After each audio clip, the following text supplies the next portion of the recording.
Thank you very much. You're very welcome. All right. Lower your expectations now. Because much of this will probably not work. It's very clear. I did bring a bag with a lot of stuff. I don't know how to do any of this, but it looks really cool on a desk. I brought Damian along. Damian did not know he was talking. Nope. That is my bad. I forgot to tell him. We were literally sitting at lunch today, Nando's, naturally. And I was like, yeah, so what are we going to talk about tonight? And Damian's like, we? And I went to the website, which I don't know why I thought it would be an appropriate bit of punctuation. I was like, well, look, your face is right there. He was like, that doesn't mean I'm talking tonight. You didn't give me, so I forgot. So he's sitting here just because I want to be honest, intellectually honest, that Damian and Scott are here. But his task will be telling me if I say anything wrong. So he'll just be there silently judging me, which is what he does naturally at work anyway. So really nothing's changed. Not so solid. Yeah. So if you see him wince, I've probably done something wrong, or there are certain lies that we tell children about, Santa Claus and stuff. Similar lies occur in the .NET space. And if he's like, not exactly how it works, then the question will be whether or not Damian will then take the mic from me and tell you how it actually works. Now, worst case scenario, he then says something wrong. David Fowler. Well, I wrote the code. So it'll be kind of a cascading failure. It should be nice. So enjoy that. Advertising portion of the show. I have a podcast. Is there anyone here who knows me or follows me on the Twitter or whatever, and just now this moment learned that I have a podcast? Okay, you did? Do you know me, like we're cool? Yeah, we chatted about the Zoom. Is it? Oh, the Zoom, yeah, the Zoom's brilliant. Okay, you just learned how to podcast. Okay, I have 670 episodes of this podcast that I have been tweeting about exclusively for over 13 years. So if you get on that and catch right up, that would be super helpful. I made this podcast because I'm a really bad estimator. And I used to go and say, yeah, I could do that in about 30 minutes. And people would say, are those Hansel minutes or actual minutes? Because the Hansel minute actually stretches out over a long period of time. You know that I'm a notoriously bad estimator. Check out the show, 600 episodes, a lot of fresh faces, people you wouldn't ordinarily see. There's a lot of podcasts out there that are basically two dudes on Skype talking about JavaScript. And then they become the #1 podcast on the iTunes. My show is not the #1 podcast, somewhere in the low 400s. But I keep just putting it out there because there's a lot of great people. I've had Sue Black from Bletchley Park on there. I've had the CTO of NASA. I've had Michio Kaku talking about string theory. I think you were on the show once. A couple times. I love that intro. Filler show. Filler show. Couldn't get a guest. Call me in the morning. Couldn't get a guest that week. I got nobody. What am I doing? I also have crushing imposter syndrome, so I'm just reminding myself here that I am capable and this is going to be okay. And most of this code compiles, so that's just a reminder. I do work at the Microsoft, so apologies. But a funny thing about the Death Star, when you convert it to open source, it's really just a bunch of stormtroopers running around, just trying not to blow up another planet. We don't really know what any of the buttons do. But we will inadvertently every once in a while either patent something or destroy a company. And for that we apologize ahead of time. Yeah. Destroy a company? I don't know. You never know. Who knows? People said I was a sellout, and I felt pretty bad when I moved to Microsoft, but somehow I found a way to make myself comfort myself. This is me before Microsoft. And I had hair. And here's me after Microsoft. Lovely time. I like, true story, I totally looked like him when I had hair. And he was on Girls on HBO, and I signed autographs as him in a mumbling Irish accent in Austin, Texas, on more than one occasion. People thought that I was that guy. but I'm not. So this is important news. You may know that we open sourced .NET in 2001. Did anyone know that it has been open sourced 4 times before? We have tried to open source it and failed a number of times. In fact, we did open source it in 2001. It was actually called Rotor, R-O-T-O-R. And we basically just zipped it up, took out all the good bits, put on a license, and said, look, we opened it, don't touch it. Look, .NET. And we pulled out the jitter, the garbage collector, and we basically put in like a comment that was like, we'll leave this as an exercise to the reader. Anything we thought we could patent, we pulled out. What do you think did not exist at the time that would have prevented successful open source? A couple of things. The world was different 20 years ago. GitHub, social media, social coding, decentralized source control. We were just on mailing lists sending diffs and patches around. Right? That was a challenging time. But also licensing was immature. OSS and FOSS were not considered different things, right? GPL was the license of the time, and it is a viral license, which is fine if that's what you want. So Microsoft made their own license, and it was like the Microsoft permissive, restrictive, fresh frozen jumbo shrimp license. It was some kind of it was a license of contradictions. And it was the look but don't touch. We really don't care what you think. We're not going to take any feedback. Use this as a reference. It was not a good time for open source, and also Microsoft was trying to kill you all anyway. So we didn't do a good job. Now, in the 90s, I was teaching active server pages, and then as we started heading out into the early aughts, we made .NET on Nails. Which is in no way a Ruby on Rails compete. Certainly not. Unrelated. It's a coincidence that we decided one day to make a model view controller because we were getting our asses handed to us by Rails. Totally unrelated. That was the opportunity right there for us, though, to decide to get legal to stop saying no by default. Because we would go to legal, you'd go to legal, and Phil Hack and all the different people who were trying to open source things at the time, and the default answer was no. Hey, we're looking, no. Just literally that fast. Interesting thing about Microsoft now is that it's all yes by default. And we actually have to work hard to not open source it. We really shouldn't be open sourcing that. Oh, it's too late, I already pushed it out there, and now it's been cloned. So there were a lot of fun workarounds that we would do. There was a time when I wanted to put some sample code out, and the official rule was you could put out sample code without a license and without talking to legal if it was less than 100 lines. Now, given Hello World and C# with comments and curly braces is about 100 lines, it made it impossible to put anything out there. So we talked to Bill Staples, and he's like, well, let's just make it 1,000 lines. He just added a couple of zeros to the end of that in order to get around the rule, because he couldn't make the rule go away, but he could change a couple of numbers and nobody would notice. Fast forward to today, and over 60% of contributions to .NET and to CoreFX, the core stuff in .NET, is coming from outside Microsoft, and Google and Samsung are some of our biggest contributors. So that's pretty cool. Here's some cool maps with cool blobs. .NET 2015, .NET 2016. Now in .NET 2018, we've got people on boats. That is either someone on a boat or at 0,0. I also want to point out that there's blue ocean on my screen, which is white on the thing here. So there may be a color balance issue there. The Earth has land masses. I did not realize that was going to look like that. For a moment there, you can see the right there. And, right. I also want to point out that one of the fundamental goals of .NET that we have achieved in 2018 is to completely obliterate New Zealand.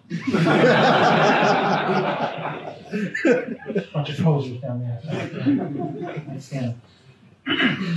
Now, in the past, what is .NET, right? Other than just taking over a top-level domain, .NET, utterly destroying my whole .org plan to take over the world.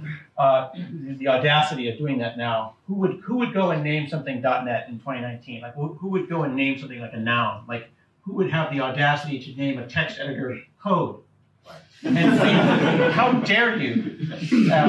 Microsoft would never do that in 2019.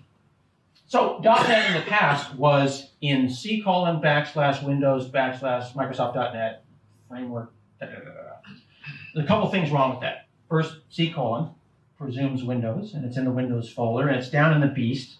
And it was a framework that we are afraid of. Right? That's like what .NET represents, the full framework on Windows represents, is it's something that's stable, but also fearful. Let's say that this gentleman goes and he writes some great code in .NET 4.0. Works great, deploys it onto a machine, he loves it, it works very reliably, it is a solid enterprise application, right? And let's say that this young lady comes along, new hire, she wants to do .NET 4.8.1, she wants to use C#8, she writes an app and it's amazing and it runs on her machine.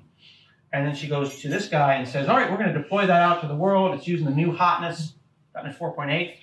And he says, can you just do it in the older stuff? Because my machine works. Like the server works. Let's just not piss off the server. Right? I don't want to reboot and it's a whole thing. And then she quits her job, becomes a Node developer. Because that's so much better, right? And she's fallen down the pit of Node modules and she can't get out. That's a whole other talk. Right? But what caused the gentleman to say, I don't want to upgrade to 4.8? Just fear. Because it's 99.9% compatible, and there's compatibility flags. Like, it's a very compatible thing. But if it didn't work for him, for the set of all people who are Martin, it is 100% incompatible. And then he starts to tell everyone how, oh, don't upgrade to 4.8, it's trash, right? It's completely incompatible. Not following all the different docs and rules about compatibility keys that no one does.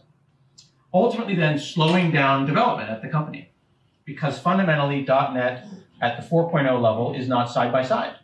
Everyone's got to get in line. And then if we upgrade .NET on that machine, then all the other things on the machine get upgraded. That is not always a desirable state. Sometimes it is, but it can be confusing. So we really need a .NET that's side by side. We need a .NET that's portable. We need .NETs that run at different speeds. Notice how I just said we need .NETs, plural. There is more than one .NET. There's the Windows .NET. There's now .NET Core, which started as cross-platform services. And then there is Mono. Any Mono fans, Mono people, Mono dev? Mono's great. Mono is a clean room re-implementation of .NET. So clean room re-implementation, let's break that down. Clean room means they wrote a new .NET without looking at the source code for the old one so that they would stay clean. They were like the vegans of the open source space. They don't want to put the sausages in themselves and become impure. Because the sausage, as it gets made at Microsoft, is pretty nasty. So they didn't want to sully themselves by looking at the source code, that's the thing. And they needed to do a re-implementation. Now, if I said, would you go and write me a new system.string, you can look at the shape of system.string. It's got .contains and .compared to and .toString, all these different things. That is the shape of it, but you can't look inside. His system.string implementation would be very different than the one that Microsoft does. It would probably be similar, but as long as it passes all the tests, it's probably fine. So they re-implemented all of .NET, and it has different innards. But they did it in a pure way, and they also did it in very clean cross-platform C. You can literally clone the Mono repo, set up build essentials, apt-get, build essentials, make, configure and make, and you're done, you're away. While .NET and .NET Core both use Visual Studio and Visual Studio isms, so they're not portable C the way a Linux person would write things. So then we bought them, and now we have 3 .NETs. And that would initially, on its face, seem like a bad idea. But it's actually pretty powerful because there is innovation happening in all 3 places, and then we can cross-pollinate between those things. Does that make sense? All right, let's try this microphone thing. This is where you say, let me add value. Let me add some value. No, I don't want your value. You're mean to me. I wanted to eat at Nando's also for dinner. I was happy to He do that. did not want to eat. No, that was Was it David. David? It was David. I was So happy we to- had Los whatever? Iguanas. Las iguanas. Yeah. That's the street. That's the iguanas. I asked if it was a Mexican restaurant, and they said, no, it's a generic Southern American, and don't say it's Mexican or they'll be offended. So I immediately went in and said, where's the Mexican food? We're not welcome at Las Iguanas. All right. It's actually working pretty well. Good job. All right, let's see if we can try this at small resolutions. CD, desktop. What the hell am I going to do? Where are we? MK, NUG, .NET? What do we call this? What is it called? This one's mk.net. .NET, like that? Yeah. Yeah, that's probably not a keyword in our languages. I don't know. I just said maker mk.net. There's a potential for me to get in trouble here. All right. All right. Empty folder. Let's see if this will work, and you'll be surprised or not if it works. Okay. I'm gonna say where.net. You can see where .net is. It's over here in program files, not in Windows. I'm using .net Core, and I will say .net new, and I can see all the things that I can new up. This is the command line equivalent of file new project. I always think it's important to show people the command line because first, it's nice to know how to drive a manual stick car as opposed to driving an automatic car. I was taught and grown up being told by my dad, you got to drive a manual stick car because one day someone is going to break their leg and you're going to need to take them to the hospital and the only car available will be an automatic and then they're going to die and it's your fault. You pretty much get a sense of my childhood that way. Same thing applies here, right? Like each layer of abstraction is indistinguishable from magic. It's important to know one call stack below where you're usually working, so when things break, you don't just get confused and then hit cancel and go file a new project again and expect it to work, right? Actually, I'll use my quick story about my wife lost her wedding ring. My wife is very smart, smarter than I. She speaks 5 languages. She's a nurse. She has an MBA. She's got 3 different degrees. But so I'm constantly looking for ways to provide value. So I mostly reboot the router and then don't let her know how to do that because otherwise. So I want you to understand that this isn't a gendered thing. I've seen all kinds of couples that have this problem where there's a nerd and then a normal. So she loses the ring down the faucet, and she's like, "I'm really sorry. We're gonna have to go buy another ring." And I said, "No, but did you look at the bendy bit?" And she was like, "I don't know that there is a bendy bit." Immediate opportunity for me to add value. So I open up the cabinet and I go to the bendy bit, and I was like, "Well, what did you think was going on down there?" And she's like, "I don't know. Like the water appears at the faucet, it travels about ½ meter, and then it disappears into the hole. Like that's her call stack. Is the water exists for that long?" Now I'm not a plumber. I don't know what I'm doing. For me, the water comes to the house from Magic Land. I don't know. Goes to the bendy thing and then disappears into the mist. So I just have one additional frame in the call stack more than she does. So then I go into the bendy part, pull out all the hair and crap, and then her ring. And for her, I pulled out of a black hole. But that just meant that I knew one little thing more than she did. I'm not a plumber, but of course now I've been assigned all plumbing in my house. So you should know things like the command line. You should know how .NET works under the hood, so that you can shame your coworkers. Ultimately,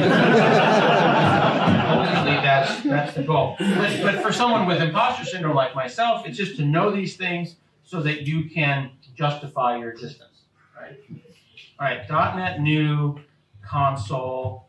We'll call it MKCon.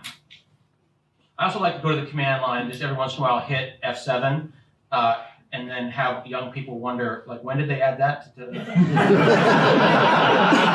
they add that to Windows 10? DOS 4, 1986 is when that was added. You just press F7, that's brand, and then you tell the kid, that was new in Windows 10, you have to upgrade or you won't. You won't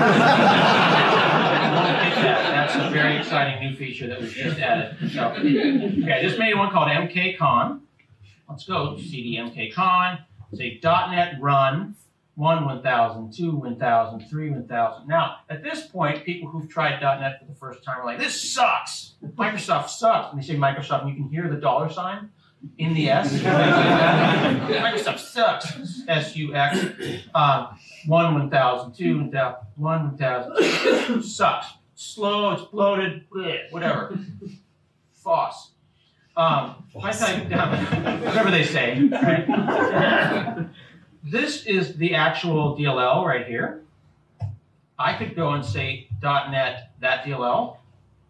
Boom, boom, boom. .NET run implies build and restore and gets a bunch of stuff going and then runs it. Sometimes people put .NET run into production and they complain about startup time. Yeah. Yes, I do. I've seen I see the Stack Overflow posts. People do that all the time. Why does .NET suck so bad? But look, now, if I go like this, I'm going to do some load testing. I can actually do hello world at scale. Okay? And then you put it in a container, and it's cloud-based hello world at scale. It's pretty exceptional stuff. Now, let's go out to developer command prompt. And then I'm going to type ildasm, which was actually the name of my mixtape.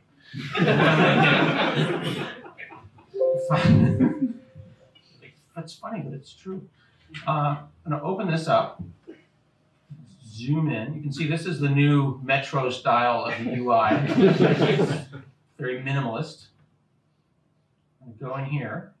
All right. Look at this. This is actually a different DLL I made earlier. Nop.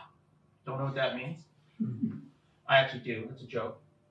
Now you don't know. Maybe he knows. Maybe he doesn't know. Right? Maybe he's one of like a really great person. Yeah, that's exactly. I hide my shame with humor. So we're calling something, and then we say, actually, this is the wrong DLL. Let's go and back over here. It was this.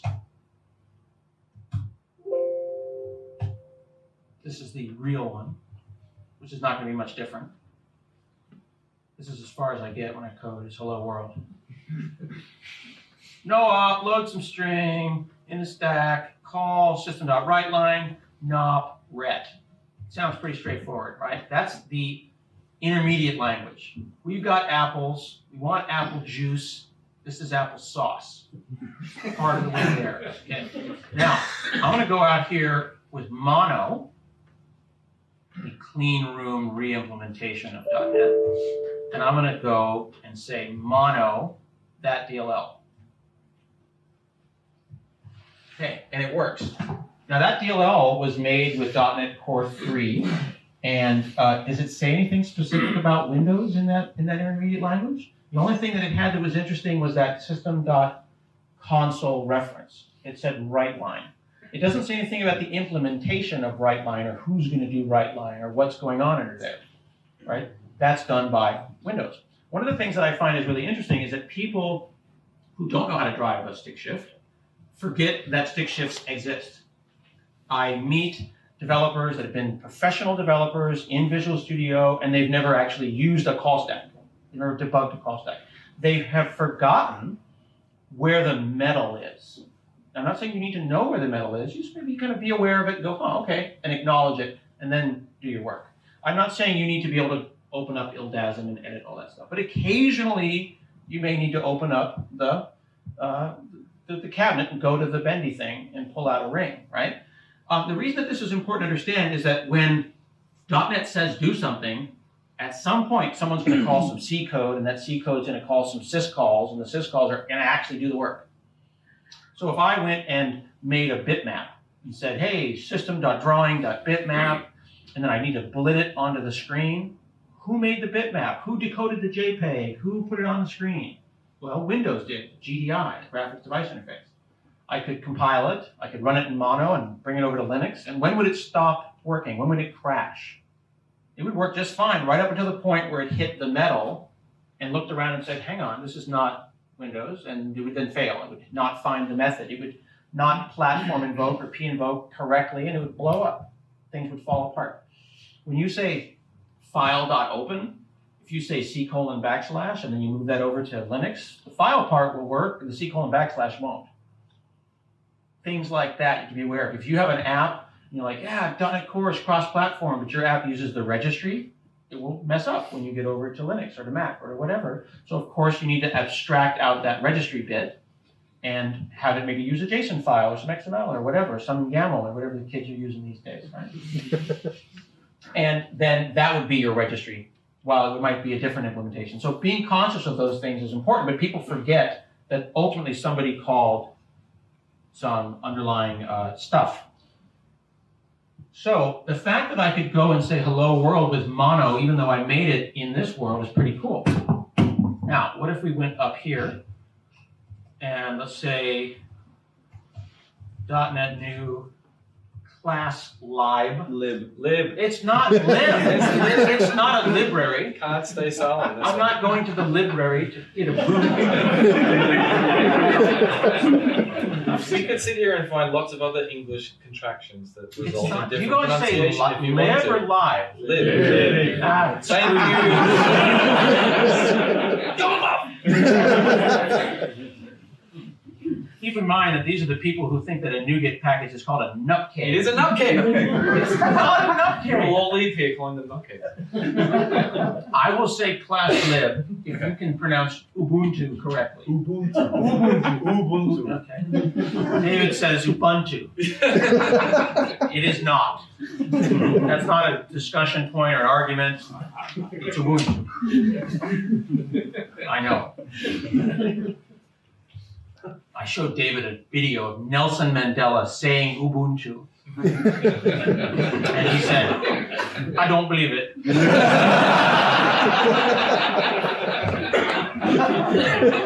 That's fake news. All right, let's open this up into a really great IDE. Notepad 2. Public static string.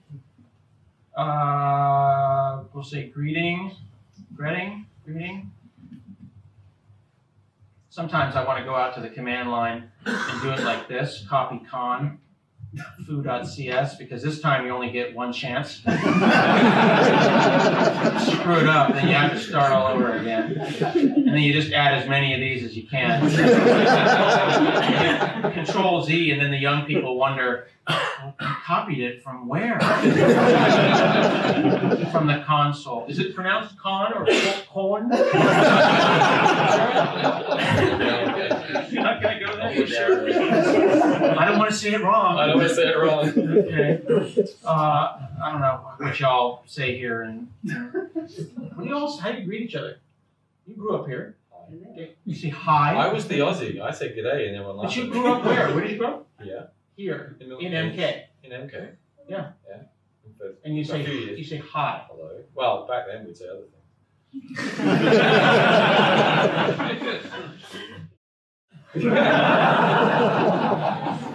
That's putting it mildly.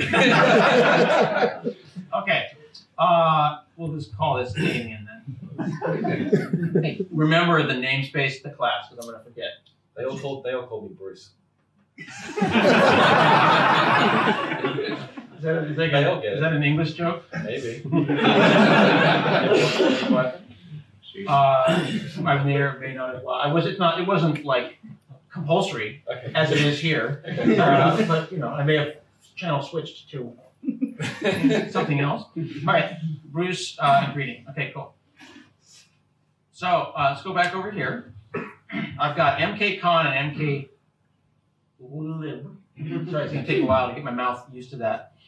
I'm going to go into mkcon, and then I'm going to right-click references, add reference to another project in the same solution, which is .NET add reference.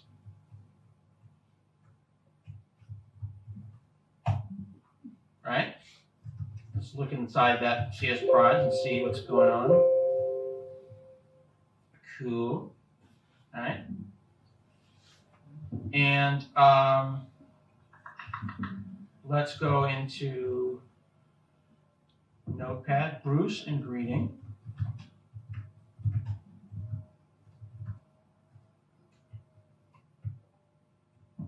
it was the class? Was it Bruce?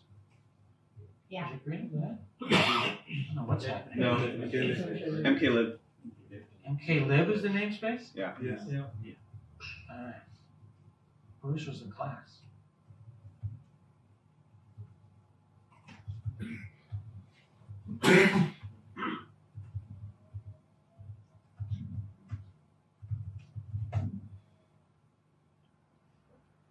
Okay, that's happening. Why?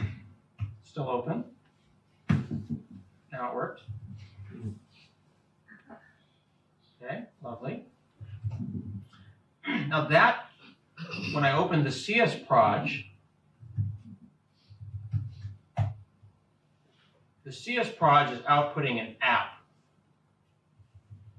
But if I go over to the lib, that's not comfortable.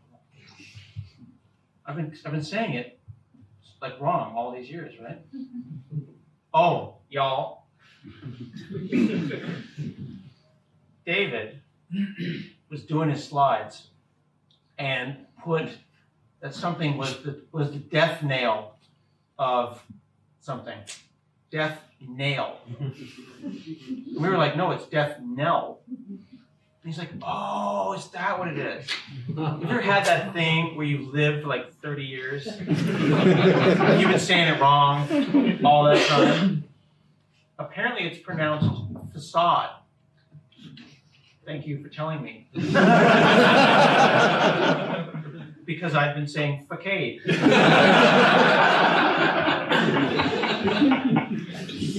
Pro tip, it's not. So I didn't have much room to talk with death nail. But that's the one we're teasing about today. The library is .NET Standard. Okay? The library is .NET Standard, and what that means is that I could potentially use that in other places, right? I could go over here, say .NET New Razor -O MK Web. Go into MK Web. Go back up there. Oh, I can't do that because I'm in DOS. Go back up here. Right? Now let's go like this. See if that works. We're going to open up code. And Damian, you wrote all this. Mhm. So I'm in Razor pages, which are yummy. And I say using. Is that right? Mhm. MK, whatever. And then we say, I was in Straya. I was in Straya. Being out with my family. It was a great time.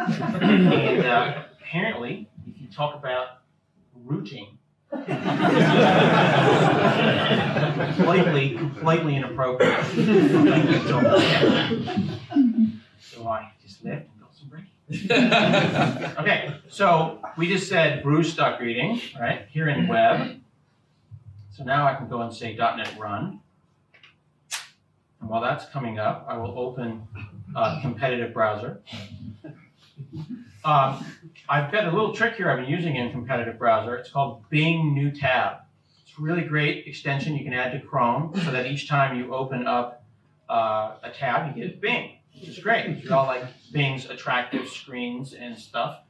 But then when I search for stuff, it uses Google. What's nice about that is that it allows you to enjoy the Bing experience, but also find things on the internet. So this is telling me it doesn't trust me, or I don't trust it. So now I'm going to trust it unapologetically. You said no. I said no. When it brought up Are you sure? I don't know. I didn't see you move the arrow. I said Shift Y is what I said. It's not going to work. What's it saying now? It's not working. Okay. So you wrote this, fix it. Hey, Dave. This is a Kestrel Dave. log. What's up, brother? Wake up, David. Can't start Kestrel. Can't start Kestrel Because I can't find the certificate. because it can't find the certificate. Unable to configure no server certificate. So did this. did this, did that, popped up a thing, yes. Add a global JSON and pin it back into. No, I know, I know. There's every chance it's a bug. Nah, It's not a bug. not bug. Or look at yourself. I think the bug not working, the system not working would prove it to Go back. go back where? Go back. To DOS? The doc. Let's see the error. Scroll up. I mean, it just can't listen, right? Yeah. Can't find the cert. So the right thing to do, David, is to look at Do you have the certs. cert? Do you have it installed? I got the cert like You sure? 13 times. You brother. sure? I got freaking all the certs, dude. How many certs do you want me to get?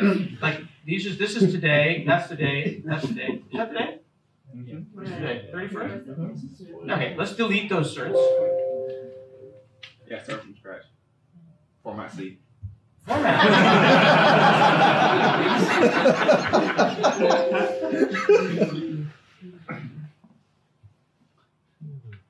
Okay. Refresh. Yeah, 5. Let's assume. Let's assume that I know how to hit F5. Let's also assume that it's not implemented in this thing. So that didn't show up there. Is it because I'm admin? No. I'm not admin. But ain't you admin? Nope. You did .NET New, check your port. I mean, it should be fine. Launch settings will have should be list 5001, should be the standard one. Scheisse. So this is a bug. Run the first command.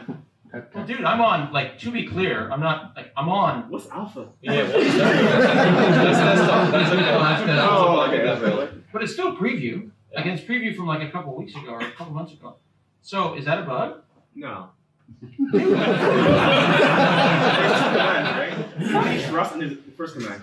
Run it without the trust. Do it without the trust. Run the first command. Yep, to install it. Remove the word trust. You're in trust. That one. That's literally what I was told by the error message to do. Could be the Kestrel error is the bug. Run to trust. Run. No. To generate a cert, do that. To trust the cert, do that. There's 2 commands there. Yeah, read the And you error. think it doesn't Yeah, read generate? the error. It doesn't start. You're saying that implies. Run it. Trusting's for the browser, not for the. And you think when it popped up with an actual thumbprint and SHA, Could bring the it did not have one? No, because you never know. Y'all. Usability. Nope. It's Format. It's totally broken. You still got trust in it. No, we trusted it. He just did it. I trusted No, it. Did he run it without trust? No, he hasn't. I don't think it did. Yeah, He just ran it. guys, here, watch. I'm gonna run it as many times. Kestrel doesn't need it to be trusted to run it. Run help. Run. Run it. Call Microsoft. They might know. You guys suck. Where does it create the certificate file in the same folder? It doesn't. No, on Windows It's it not goes in about the that. certificate store. Do clean. Yeah, do It goes in that. your Clean? certificate store. You Yeah. legit are gonna make me go and do clean. Yeah, do that. That's true. Are you sure? Perfect. Then do it again. Do them all. Do it without That's a trust. lot. I've always just done trust. Don't do it without trust. Now just try and run it. Just try it. What do you got to lose? I don't know. Wow!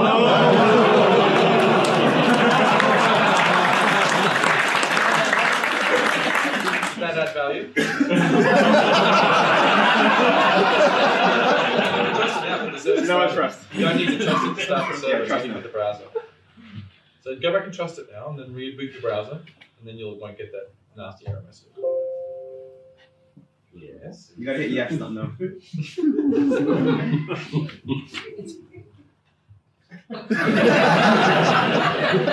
User experience, I'm kids. breaking it down so User, you understand. user experience. This was just one level below your level of understanding.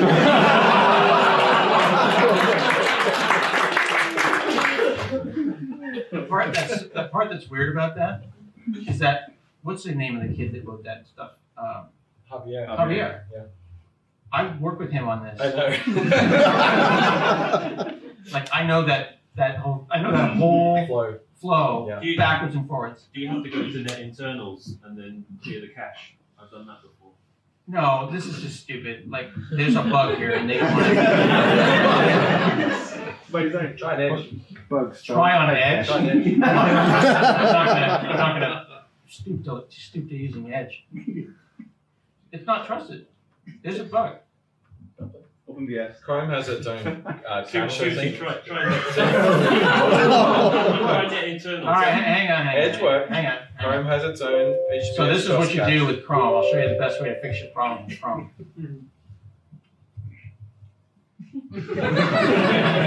Because there's 5011 different, yeah. You gotta shut down all the Chromes. See if it works. Bloody hell. Thanks, Bruce. What? Oh no, look. That's the wrong, it says that's, So that error, that means you're trying to hit an HTTP endpoint with HTTPS generally. it's trying to negotiate speedy, and it's not a speedy endpoint. But Chrome's just being annoying. Are you serious? That's This the only is- time I've seen that error I've before. legitimately never seen this in my entire life. Invalid transport security. Is this a bug? No.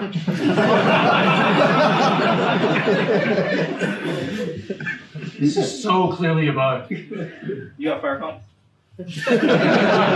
No. Alright, What's an edge? alright. This is frustrating. Serenity now. So Chrome has told you that it's not secure enough, but Edge is like, cool. Alright, whatever. That makes me a little frustrated. You should be frustrated. Okay, thank you. We'll fix that. Thank you for acknowledging my frustration. Fix what? The bug on his machine. Oh, yeah. Like with intention. Do you think it's a bug or do you think No. it's error user error? No, I think it's some random preview glitch that you've got. Okay. You've got 400 versions installed or something. It's just, you had a lot of sets. I have 400 versions. You had a lot of stuff. See? That's Are you gold. implying that that's a problem? Should be fine. Yeah. You have a lot of previews. Oh my god. Well, because if only there was a way to uninstall them. That's a fair point. Can we agree on that? Right? The people have spoken. That's not your team. That's not my It's- team. Take that feedback. I will take that feedback. Yeah, okay. Okay. So we took a .NET standard thing. How much time do we have? We have 3. Okay. We've done a standard thing. We just ran it in a console, ran it in a web. .NET standard's lovely. What if I said .NET new Blazor, MK Blaze, and then we go into MK Blaze, and then we go into here and go code. Oh, and let's use that add a reference thing again. Way back here. I would use Control R, but I'm in DOS, not in PowerShell. And then we'll go in here, and we'll go like this, using MK loop at Bruce dot greeting. That's probably mad because I didn't compile it yet.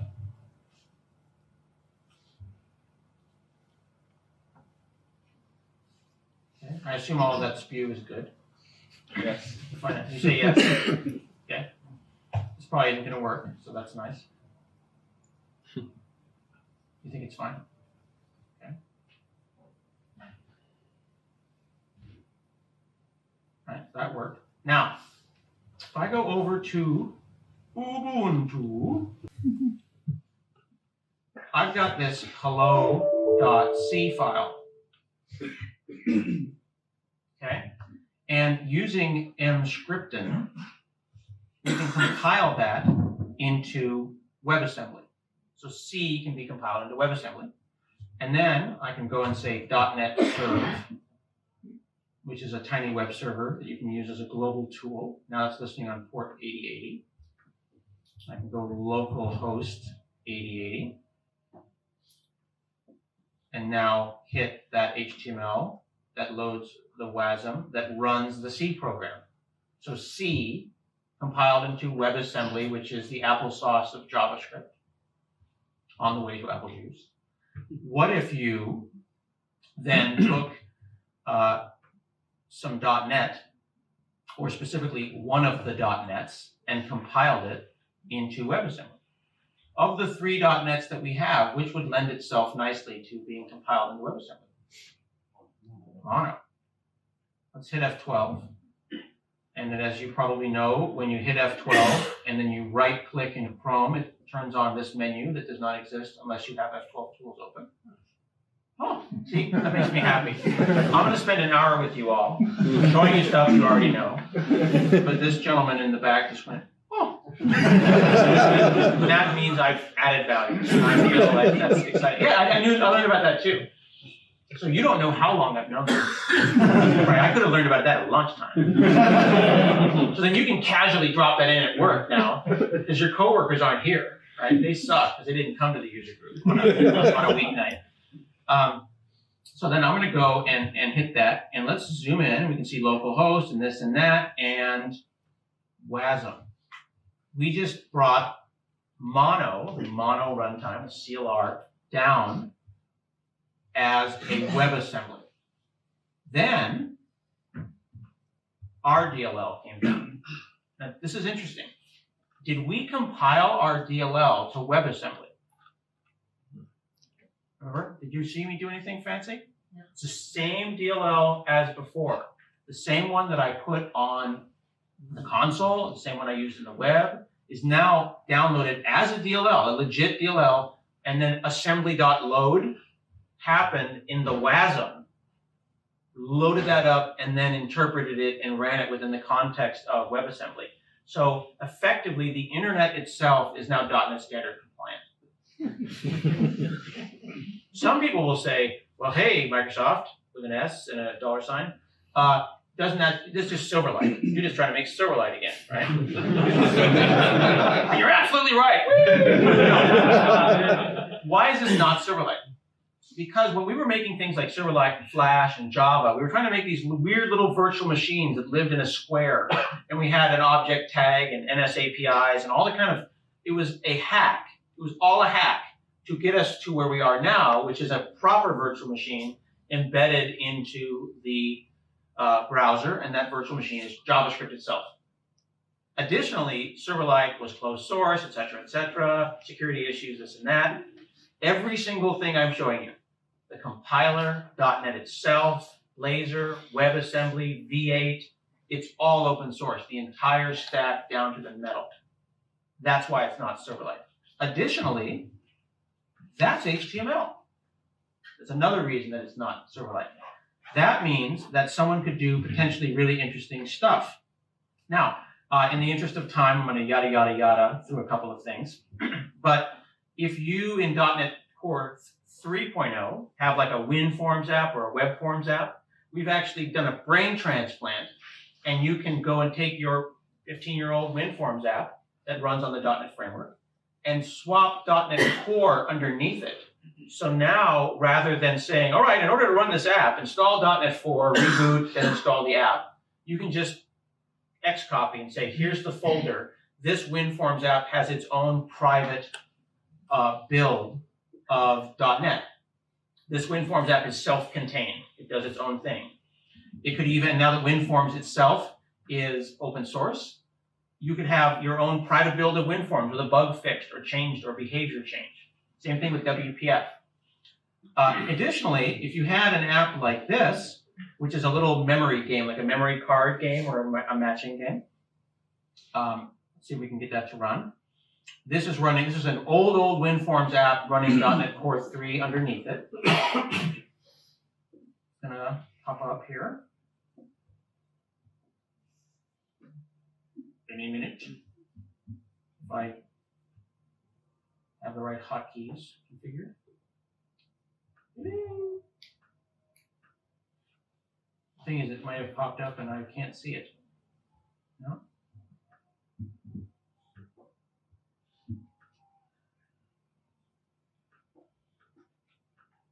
If I disturb the machine, maybe it's running 15 times with Chrome.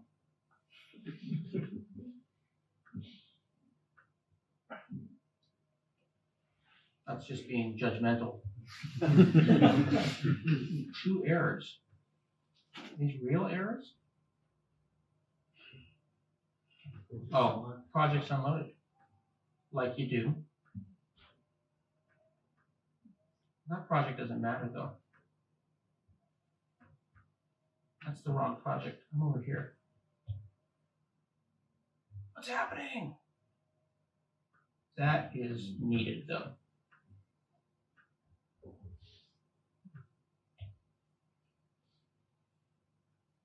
You do that? No. You never do? I'm always in front of my code and I'm either like, Splash holy water. yeah, just splash holy water. Captain Max.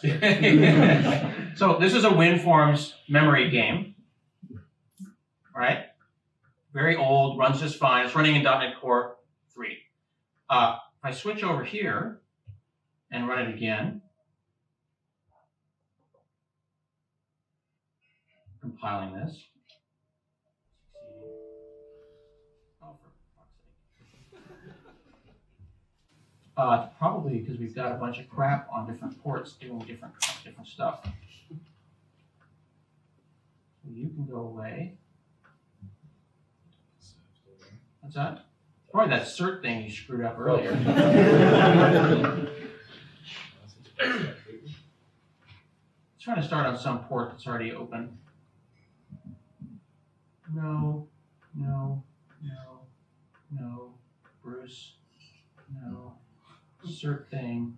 Probably that notepad is keeping it open.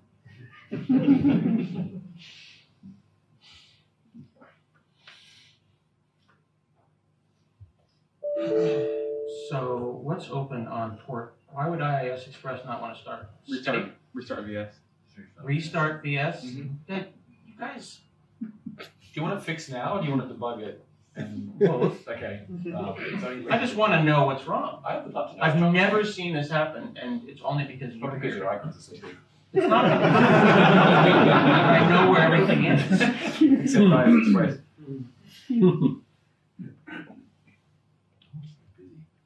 Well, it's doing stuff, I assume, right?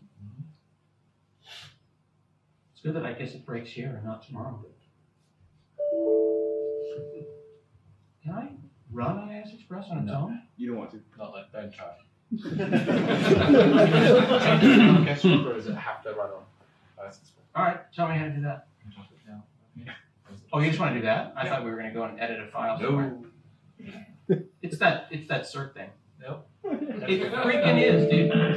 That was it right there. Was it not? Was that not it? Yeah, but that doesn't affect IIS Express. All right. Try again. How do I pause that thing? What? This is a port number thing. Format C. You're so helpful. Where's the dealie that says? Debug.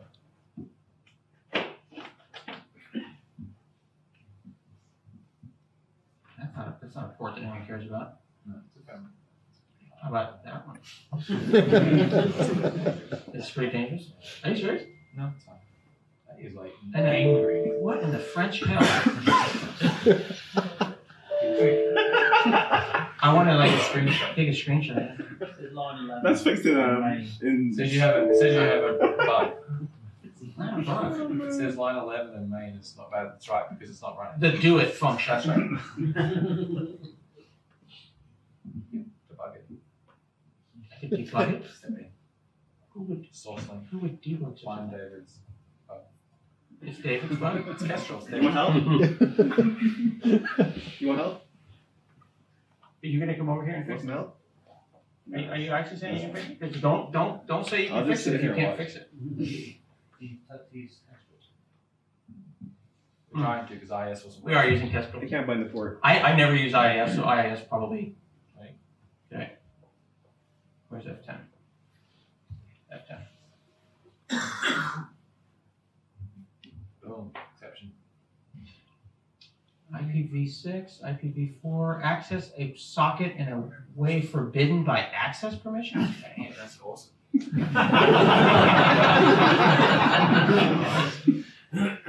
Is this like a Oh, hang on a second. Does that have to do with my weird loopback network Could be. thing that I'm doing here? No, it's local host, it should be. Fine. It should be avoiding. that. Socket, access, permissions, Damian, socket. You change the port. No, man, there's like a guy in Stack Overflow who's having this exact problem.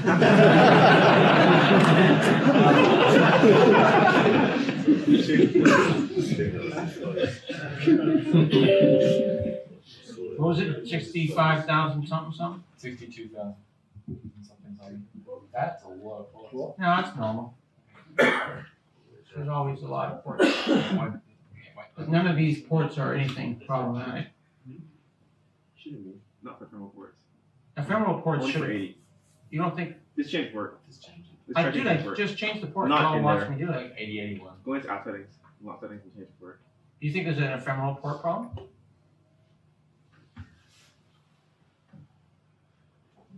No, he's like doing it in the file. Yeah. In the lock it's not settings there, file? yeah. Go in the file. Property. That's right there. You can do it there. Where? What do you do Yes, first? under property. Oh, this hidden Yeah, thing. that's it. Yeah, the Oh. chart. Scroll That down. one says. That one. You want to change it to 8080, 5,000. Oh, you can do the default. sure, 5,000 that's is the fine. default. and you think it'll be okay? Well, it'll No. be different.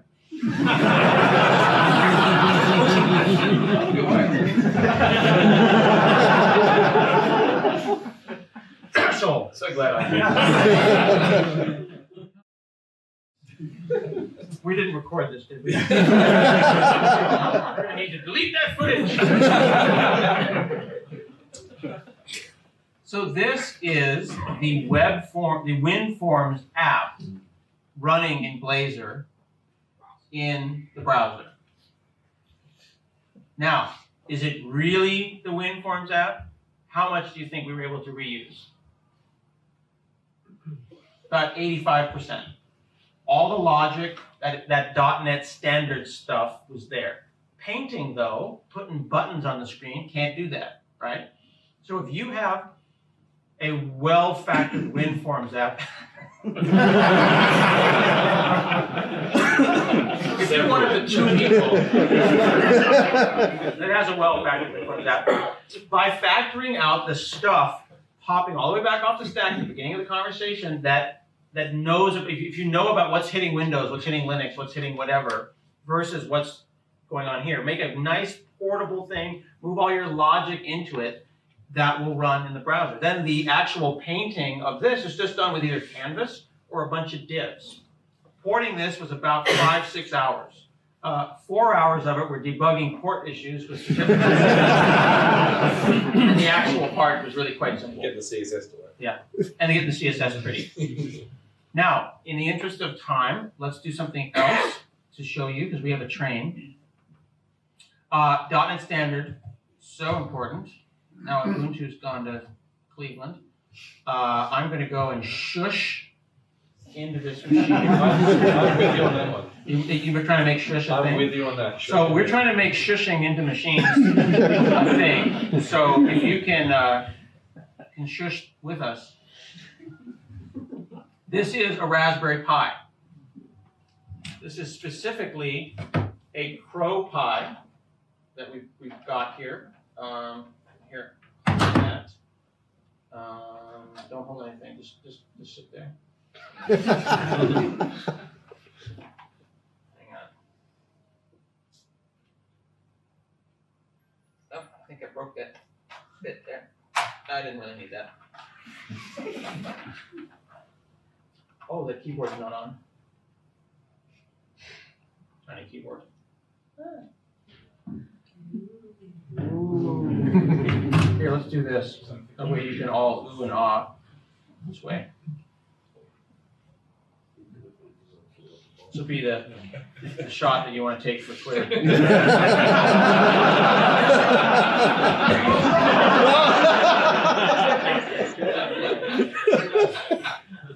So this is a Raspberry Pi, and these are a bunch of wibbly wobbly, timey wimey bits that are over here. You've got an LCD, and you've got matrix displays, buttons. This is called a Crow Pi. There's a coupon on my blog. I don't know if it works in the UK, but you can buy these on Amazon. They're lovely. This is actually being powered right now by a phone battery. has a touch screen. It's an amazing little piece of kit that makes it easier to teach kids this kind of stuff. And we have got now in the .NET system.device.gpio, general purpose IO. So I go down here to LCD display and run this.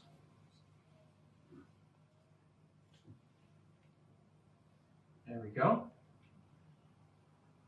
I can talk to the pins that control that display and then run it over here on the desktop.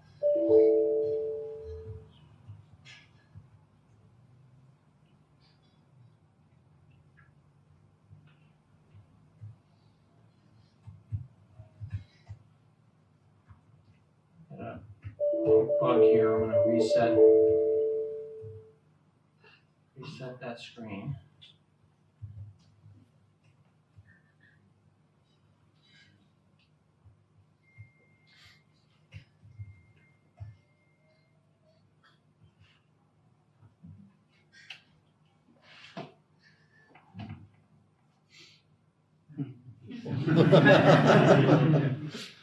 Now, if I had time, I could copy that .NET standard DLL over there, and it would say, "Hello, Bruce," on a Raspberry Pi.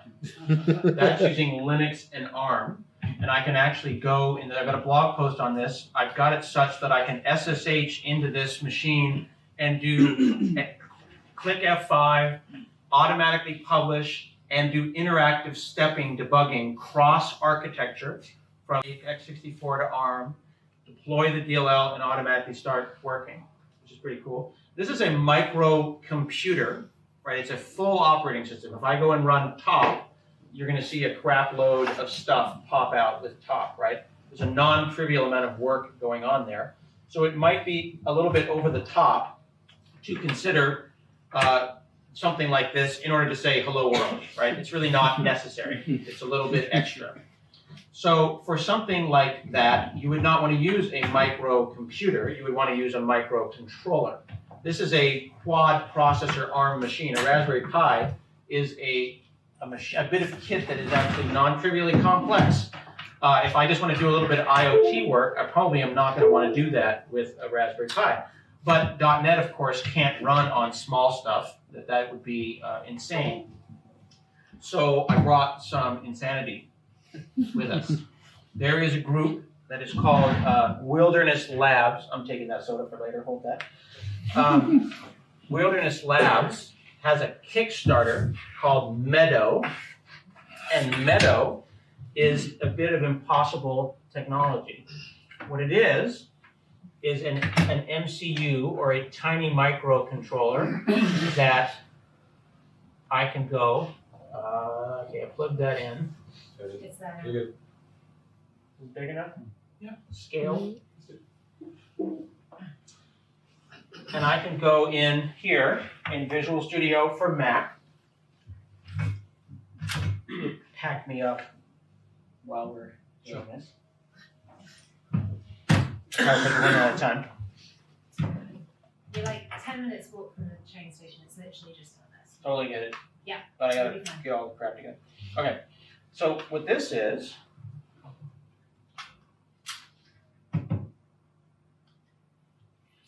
a microcontroller that's a 200 megahertz, 4 megs of RAM, tiny little device that boots not into a full operating system like your Raspbians and whatnot, but rather boots into a thing called NUTX, N-U-T-T-X. It's basically a 1 megabyte operating system. And on top of that sits MS Core Lib. Which one? Mono. It effectively boots directly into .NET and runs one app, your app. So to update this, we actually flash the firmware of this tiny device. If I run a battery like this, I can run a Raspberry Pi for about 4 to 5 hours, because a Raspberry Pi is doing a lot of work.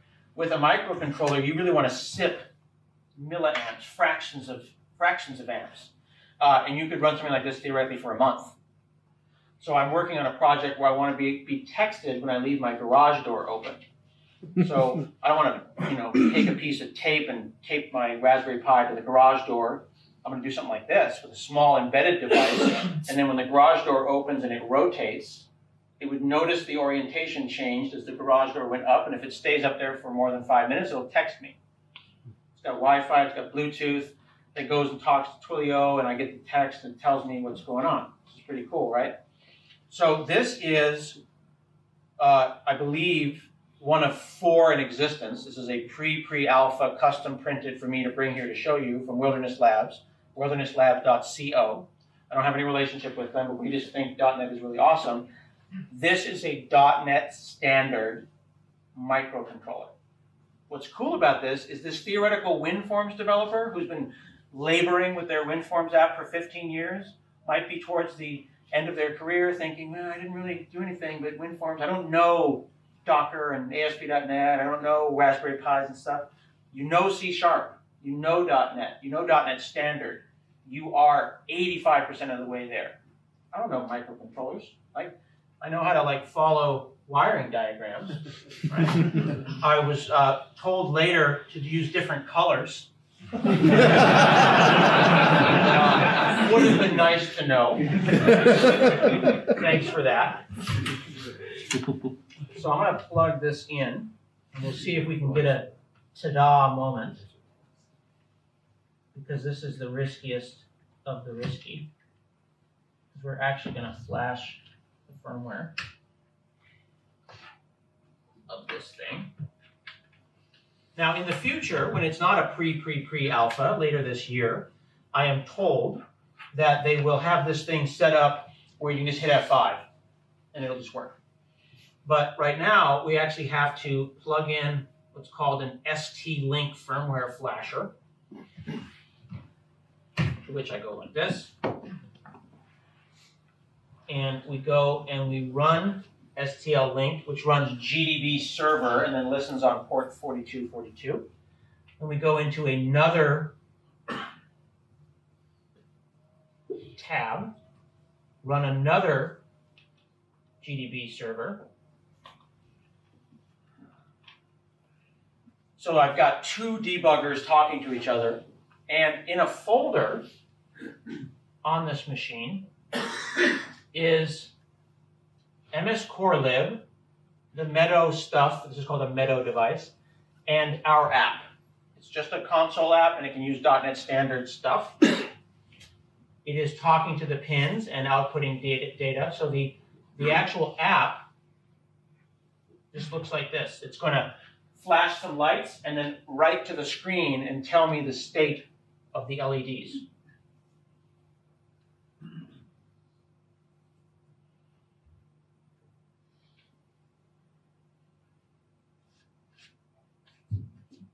So we'll see if it does anything.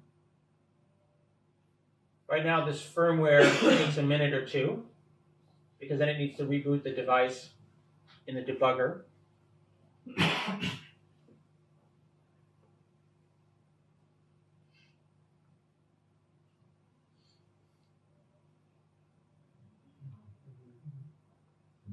There you go. Running .NET Standard on a tiny microcontroller. Now, this is, in fact, a debug version of this device. I am told that the final one will be less than pinky sized. So it'll fit in probably in a Tic Tac container. Very, very exciting stuff happening in the .NET space that I am enthusiastic about. And I think that's our talk.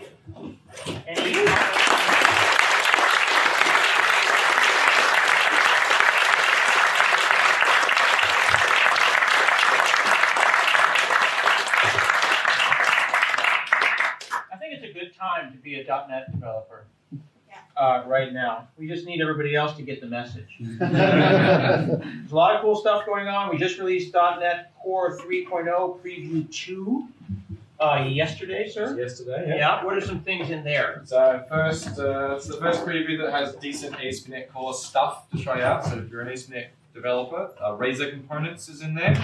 That's the server-side part of the Blazor technology, which we're going to be putting in Core 3.0. Endpoint routing. So this is our new routing system that we had in MVC in 2.2, but it's now available to anyone building middleware or just in your apps. There's a little bit of information about that up on the blog. What else is in there, David? What else are we getting to? New templates. SignalR client server streaming. SignalR client server streaming, so you can send ASCII images of yourself from your phone to the server and in a performant manner. That's what the demo is that we have. What else did we do in Preview 2? There is system.device.gpio that is Oh, now yes. on NuGet. That's up on So NuGet. all the Raspberry Pi stuff that I showed you, you don't have to wait. You can do that now.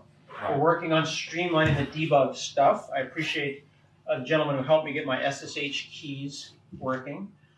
You can just hit F5, automatically deploy with SCP, the secure copy. It's worth pointing out that SCP and SSH are now things that are built into Windows. You do not need PuTTY or to install any of that stuff. Windows does it by default. You can generate your SSH, your PGP keys. You can set them up, add them, and then secure copy, and then SSH over into Raspberry Pi if you get the latest version of Windows 10. And then just set up a launch.json like I did, and hit F5, and you can debug your Raspberry Pi stuff. We are slowly updating those APIs to include support for all the different things. Interestingly, a driver, what we're calling a driver for those little bits of devices like LCD screens, it's just one C# file, and it just knows what pins, and you just need to make sure your wires match the pins, and we're working on that support actively right now. So if you're interested in that stuff, if you like that hardware stuff, don't wait for us. People are actually running in and writing stuff for their own drivers. So, let's say you have an accelerometer. It's an ADXL345. It's the standard accelerometer that lets you know gyroscopically X, Y, and Z where you are. We haven't written that driver yet. That might be about 150 lines of code. Get the spec sheet, get the thing, plug it into your Raspberry Pi, and figure it out, and then commit it, and start filling up our ecosystem of cool Internet of Things that you could potentially do.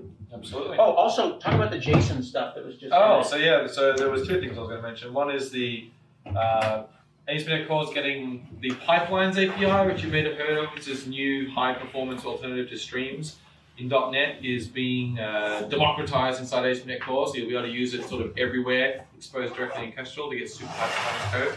And then, JSON, everyone's been using JSON.NET forever, which means it has to be highly compatible. James works for us now, but Microsoft doesn't own JSON.NET. And so there is no JSON API in .NET Standard. So we've been showing you all this .NET Standard stuff. There's no JSON in any of that because .NET Standard is based on a bunch of stuff that's been around forever, plus new stuff that we're adding, but because the community was using JSON.NET, we didn't do it. So But doesn't it seem weird to say, well, gosh, we should build JSON.NET in .NET itself? we should have something. Right, So we what should we've decided to do is we have a system.text.json, which is all brand new and built on top of all the new low memory, very high performance span primitives and all that type of stuff.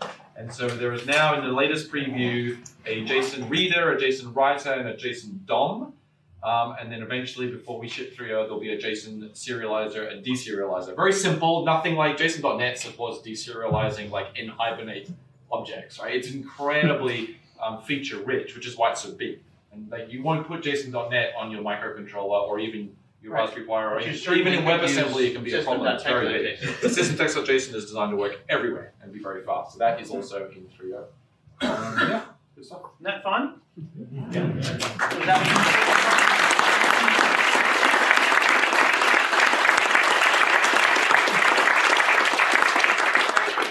very much for having us. Thank you, Layla, for putting this together, for calling me and saying, hey, come by. Yeah, no, thank Appreciate you it. for coming. I'm a cheap date. I got 50 minutes, so I appreciate it. You can And I will stay take, on I can take the other one. You're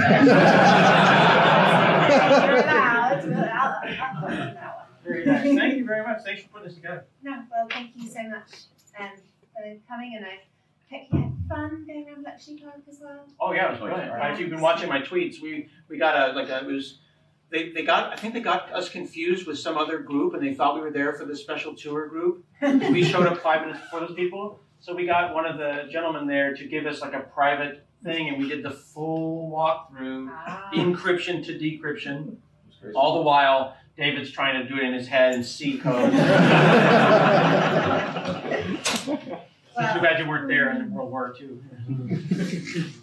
Well, just thank you so much. You've had loads of round of applause. I'll give you one more.